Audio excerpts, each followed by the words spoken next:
Welcome to Saraswati Learning Hub and Institute for Education with Abhishek Kumar. अब उसके आगे हम इस सेट में सॉल्व करेंगे। इस सेट का लास्ट वीडियो होगा ये। निम्न में से मार्टर का प्लान द्वारा परिभाषित असंगठित द्विध्रुवीय व्यवस्था और संहत द्विध्रुवीय व्यवस्था के मध्य अंतर के संबंध में कौन सा कथन सही नहीं है? तो गुटेतर राष्ट्रकर्ता और सार्वभौमिककर्ता जो कि असंगठित द्विध्रुवीय व्यवस्था में महत्वपूर्ण भूमिका निभाते हैं, वह संहत द्विध्रुवीय यानी बाइपोलर व्यवस्था में या तो लुप्त हो जाएंगे या महत्वपूर्ण नहीं रह जाएंगे। तो ये कथन सही नहीं है। अब आगे देख लेते हैं क्या है, कौन कौन से कथन सही हैं। गुटेतर राष्ट्रकर्ता और सार्वभौमिककर्ता जो कि असंगठित द्विध्रुवीय व्यवस्था के सारभूत अंग है, संहत द्विध्रुवीय में पूर्णतः लुप्त हो जाएंगे। संहत द्विध्रुवीय व्यवस्था में केवल गुटेतर राष्ट्रकर्ता या तो लुप्त हो जाएंगे या महत्वपूर्ण नहीं रह जाएंगे। केवल सार्वभौमिककर्ता या तो लुप्त हो जाएंगे या महत्वहीन भूमिका निभाएंगे। ये ठीक है। इनके 91 का देखते हैं। निर्णय निर्माण उपागम में हेराल्ड स्प्राउट तथा मार्गरेट स्प्राउट द्वारा अपनाई गई प्रणाली क्या थी?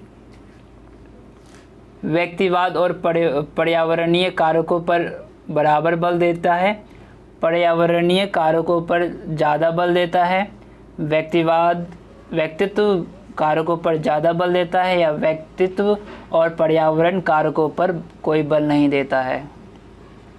तो 91 का आंसर बी है, जो कि ये वाली व्यवस्था अपनाई है इन्होंने। पर्यावरण कारकों पर बल देता है, ज़्यादा बल देता है। यथार्थवादी सिद्धांत का प्रमुख समर्थक है जॉर्ज कैनन, हैंस मॉर्गेनथाउ होगा इसका आंसर तो, लेकिन फिर भी देख लेते हैं। यथार्थवादी सिद्धांत का प्रमुख समर्थक है, प्रमुख में कौन कौन आता है कौन नहीं आता है देखते हैं। George Kennan, Hedley Bull, CAW Manning, Hans Morgenthau. तो इसमें हेडले बुल का आंसर दे रखा है, तो इसका आंसर 92 है, हेडले बुल। शीत युद्ध के बारे में निम्नलिखित में से कौन सा कथन गलत है? यह संयुक्त राज्य अमेरिका, सोवियत संघ और उनके साथी देशों के बीच की एक प्रतिस्पर्धा है। उन महाशक्तियों के बीच विचारधाराओं को लेकर एक युद्ध था। शीत युद्ध ने हथियारों की होड़ शुरू की। अमेरिका और सोवियत संघ सीधे युद्ध में शामिल थे। तो इसमें तो सीधी सी बात है, शीत युद्ध में तो ऐसा कोई युद्ध हुआ नहीं था सीधा, लेकिन फिर भी एक बहस वाला युद्ध था, युद्ध होने के कगार था, पर इसमें सीधा युद्ध नहीं हुआ था, इसलिए डी नहीं होगा। निम्न में से कौन सा कथन गुट निरपेक्ष आंदोलन के उद्देश्य पर प्रकाश नहीं डालता?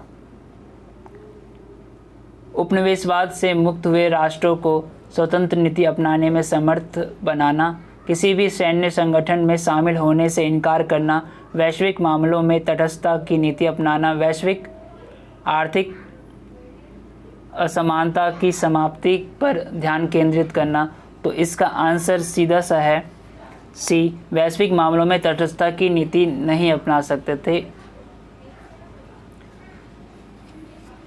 जबकि उनका मानना था वैश्विक मामलों में तटस्थता की नीति अपनाने से खुद कमज़ोर होंगे, हमें उसका विरोध करना होगा अगर कोई गलत हो रहा है तो। 98 और 94 के बाद 95 देखते हैं। नीचे महाशक्तियों द्वारा बनाए गए सैन्य संगठनों की विशेषता बताने वाले कुछ स्थान दिए गए थे, इनमें गलत कथन कौन सा है? महाशक्तियों द्वारा बनाए सैन्य संगठनों की विशेषता बताने वाले कुछ स्थान दिए गए थे, इनमें गलत कौन सा ही ढूंढना है। गठबंधन यानी 95 में देखते हैं, गठबंधन के सदस्य देशों को अपने भूक्षेत्र में महाशक्तियों के सैन्य अड्डों के लिए स्थान देना जरूरी है था। नहीं, ऐसा तो कोई कंपल्सन नहीं था। अब देख लेते हैं कौन सा है। तो यही गलत यही गलत है, ऐसा कोई कंपल्सन नहीं था, तो गलत यही होना चाहिए। अभी आगे देख लेते हैं कौन सा है। सदस्य देशों की विचारधारा और रणनीति दोनों स्तरों पर महाशक्ति का समर्थन करना था। ये ठीक है। जब कोई राष्ट्र किसी एक सदस्य क्षेत्र पर आक्रमण करता था तो उसे सभी सदस्य देशों पर आक्रमण समझा जाता। ये भी ठीक है। महाशक्तियों सभी सदस्य देशों को अपने परमाणु हथियार विकसित करने में मदद करती थी। ये भी ठीक है, जो सदस्य होते थे। 96 पे देखते हैं। 96 जो है, निम्न में से किसने सरकारी संगठनों के अध्ययन में व्यवस्था रूपरेखा का इस्तेमाल किया है? तो व्यवस्था रूपरेखा का इस्तेमाल किसने किया है? MP फॉलेट ने, चेस्टर बर्नार्ड ने, फिलिप सेल्जिनिक ने या HA साइमन ने? तो कौन है? 96 का C है, फिलिप सेल्जिनिक ने सरकारी संगठनों के अध्ययन में व्यवस्था रूपरेखा का इस्तेमाल किया है। C आएगा। निम्न में से कौन सा FW रिग्स द्वारा प्रतिपादित परिवेशीय उपागम का पूर्वगामी है? तो रिग्स द्वारा प्रतिपादित परिवेशीय उपागम का पूर्वगामी क्या है? देखते हैं। संरचनात्मक उपागम, क्लासिकीय उपागम, व्यवस्था उपागम या मानव व्यवस्था उपागम, मानव संबंध उपागम? तो इसका आंसर है C, व्यवस्था उपागम। निम्न में से किस उपागम में आकस्मिकता प्रबंधन को जन्म दिया है? व्यवहारवादी, क्लासिकीय, व्यवस्था उपागम या मानव संबंध उपागम? आकस्मिकीय प्रबंधन का। तो 98 का सीधा सा आंसर है C, व्यवस्था उपागम में। और C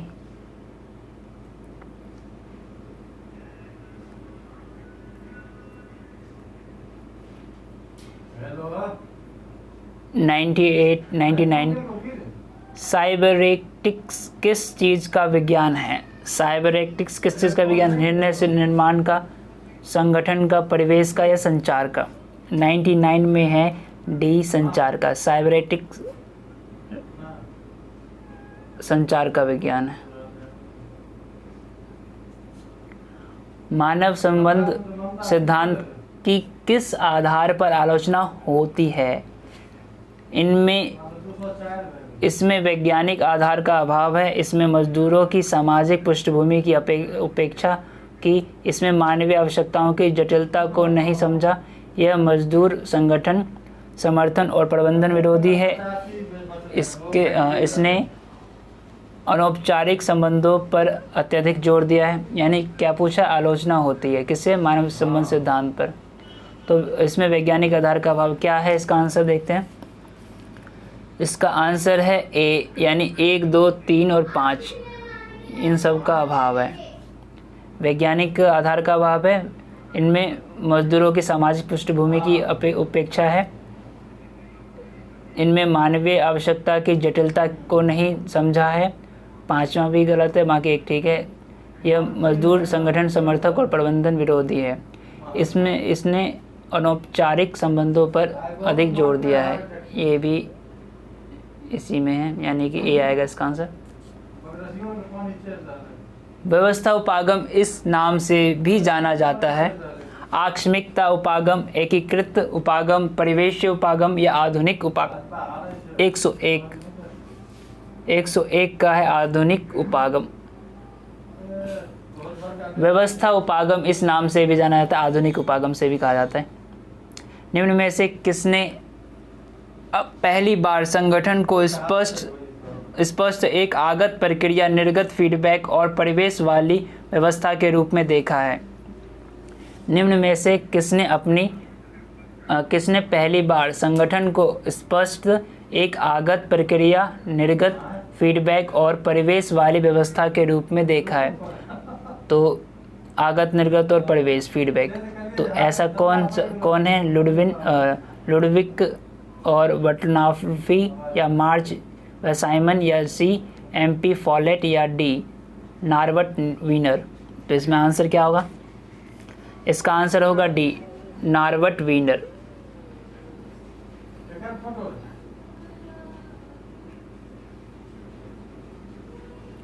निम्न में से कौन सी उपव्यवस्था किसी व्यवस्था की विभिन्न उप व्यवस्थाओं के क्रियाकलाप को जोड़ती है और व्यवस्था का ऊपरी व्यवस्था के साथ तालमेल करती है? तो ये कौन सी व्यवस्था है? 103 का है डी प्रबंधन उपव्यवस्था। अनौपचारिक संगठन क्या होता है? इसमें तो ऑप्शन है लागू, व्यक्तिगत, तार्किक, भावनात्मक, परंपरागत, अलिखित। तो ये तो अनौपचारिक की बात हो रही है, तो इसमें आंसर क्या आएगा? देख लेते हैं। 6 तो लगभग सब में है, बस एक में नहीं है। 104 का आंसर है सी, यानी लागू नहीं होता, लेकिन क्या होता है? भावनात्मक होता है, व्यक्तिगत होता है, परंपरागत होता है और अलिखित होता है, लेकिन तार्किक नहीं होता। पुस्तक दी ब्यूरोक्रेटिक फेनोमेना का सरोकार किससे है? नौकरशाही के कार्य से, नौकरशाही का उदय से, नौकरशाही का पतन से, नौकरशाही का गलत कार्य से। तो 10वें का 105 का आंसर जो है वो है डी नौकरशाही की का गलत कार्य।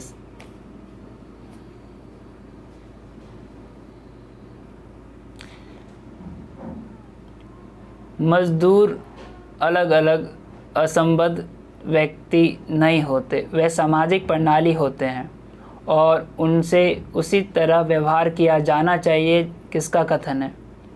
एल्टन मेयो का, C.I. बर्नार्ड का, विलियम जे का या F.J. रोथलिसबर्गर का? इसका आंसर है डी F.J. रोथलिसबर्गर का।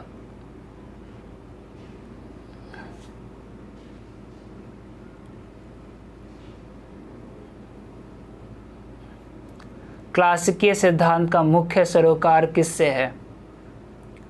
औपचारिक सांगठनिक का, ढांचा का, कार्यात्मक स्तर पर कुशलता का, संगठन के लोग का या आधारभूत प्रबंधन प्रक्रिया? तो 107 का आंसर जा रहा है सी, यानी 1 और 4। क्लासिकीय सिद्धांत औपचारिक संगठित ढांचा इससे संबंधित है और आधारभूत प्रबंधन प्रक्रिया से संबंधित है।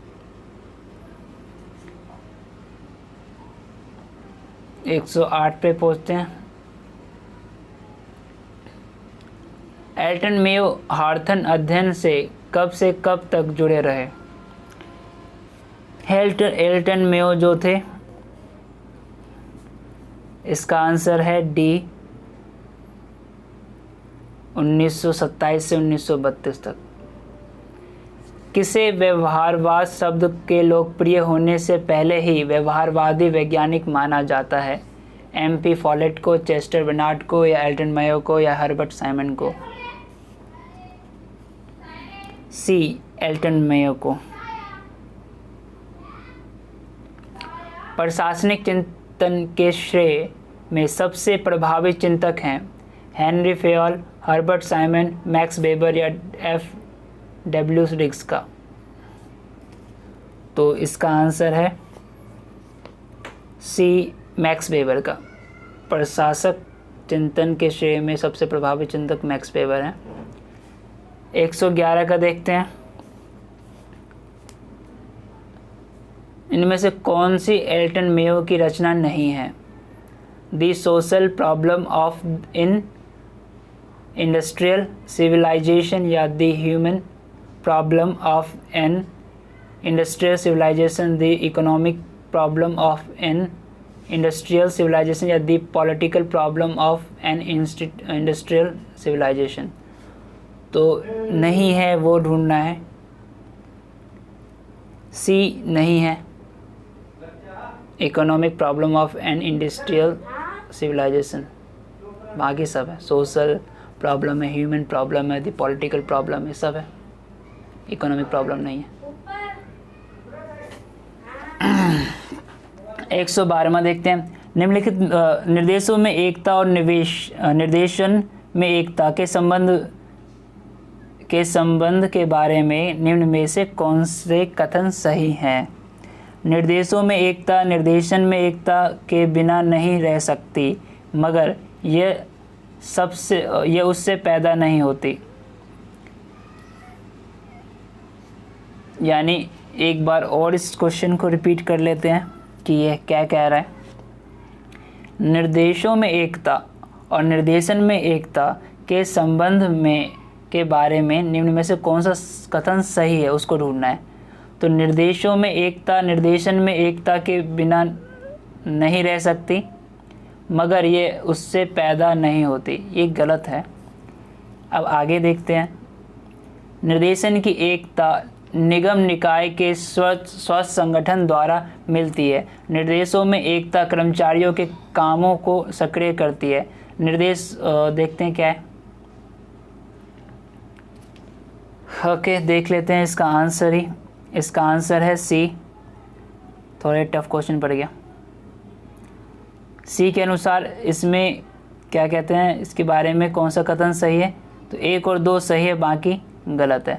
निर्देशों में एकता निर्देशन में एकता के बिना नहीं रह सकती, मगर ये उससे पैदा नहीं होती, ये सही है। निर्देशों की एकता निगम निकाय के स्वस्थ संगठन द्वारा मिलती है। निर्देशों में एकता कर्मचारियों के कामों को सक्रिय करती है। अब आगे देखते हैं, यह आसान क्वेश्चन है। 113वां। निम्न में से कौन सा जोड़ा गलत ढंग से मिलाया गया है? गलत ढंग को चुना है। योगदान संतुष्ट संतुलन बनाट का है, संतोषजनक व्यवहार साइमन का है, संलयन प्रक्रिया E.W. वास्के का, ये ठीक है तीनों। स्वीकार्य का क्षेत्र बनाट का नहीं है। टेलरवाद सबसे महत्वपूर्ण आलोचक है। टेलरवाद किसके आलोचक हैं? M.P. फॉलेट का, H.A. साइमन का, C.I. बनाट का या एल्टन मेयो का?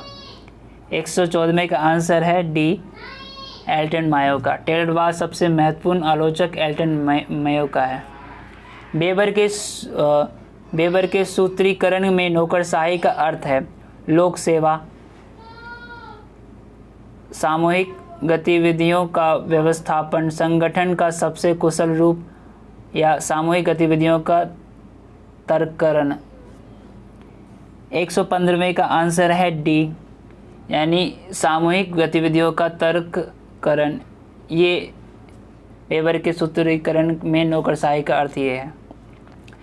किसके लिए नौकरशाही एक महाद्वीपीय मूर्खता है? मैक्स वेबर के अनुसार, मार्टिन मार्क्स के अनुसार, थॉमस कार्लाइल के अनुसार, रॉबर्ट मिशेल्स के अनुसार। 116 का आंसर क्या है? सी, थॉमस कार्लाइल के अनुसार है ये महाद्वीपीय मूर्खता। निम्न में से किसने कहा कि वेबर के आदर्श नौकरशाही मॉडल में शब्द आदर्श और प्रकार एक दूसरे को खारिज करते हैं? आदर्श और प्रकार एक दूसरे को खारिज कौन करता है?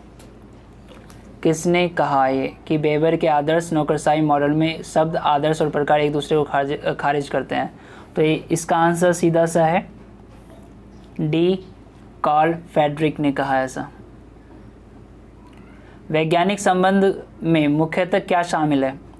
कार्यात्मक फॉरमैनशिप, समय व गति अध्ययन, अंतरीय पीस रेट योजना या मानसिक क्रांति। तो वैज्ञानिक प्रबंधन में मुख्यतः क्या शामिल है? 118 का देखते हैं डी, मानसिक क्रांति शामिल है। विकासशील समाजों के अध्ययन में वेबर मॉडल की प्रासंगिकता के अर्थों में वेबर का सबसे महत्वपूर्ण आलोचक कौन है? क्लास ऑफे, रॉबर्ट प्रेस्थम, FW रिक्स या जोसेफला पालोम्बारा? 119 का है क्या आंसर?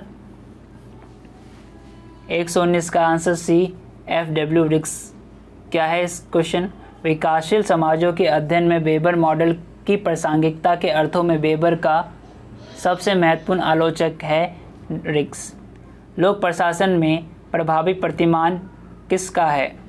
फेयाल का मॉडल, रिक्स का मॉडल, साइमन का मॉडल या वेबर का मॉडल? 120 का आंसर है डी, वेबर का मॉडल। लोक प्रशासन में प्रभावी प्रतिमान वेबर का मॉडल प्रस्तुत करता है। अब लास्ट के 5 क्वेश्चन देखते हैं क्या। वेबर के अनुसार नौकरशाही तार्किक है क्योंकि एक है प्राधिकार को नियमों और प्रतिक्रियाओं की व्यवस्था के जरिए लागू किया जाता है, या कार्यालयों के कार्य स्पष्ट निर्धारित होते हैं, वे नौकरशाही तार्किक है। ये तो ठीक नहीं है।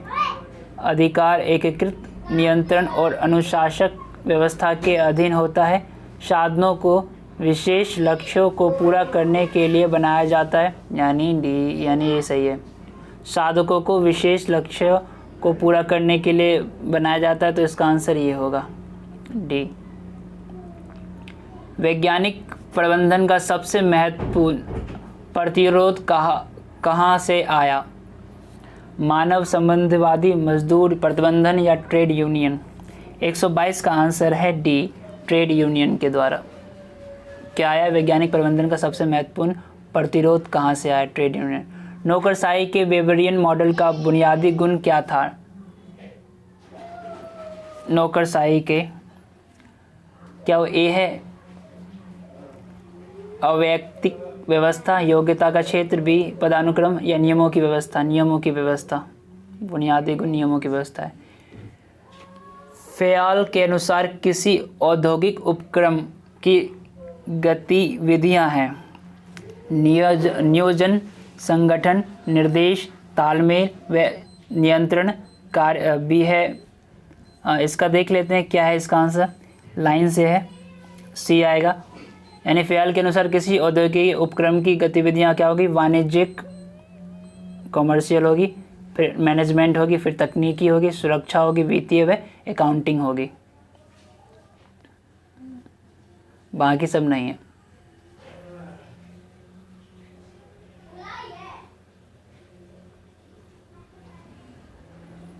अब 125 का देखते हैं।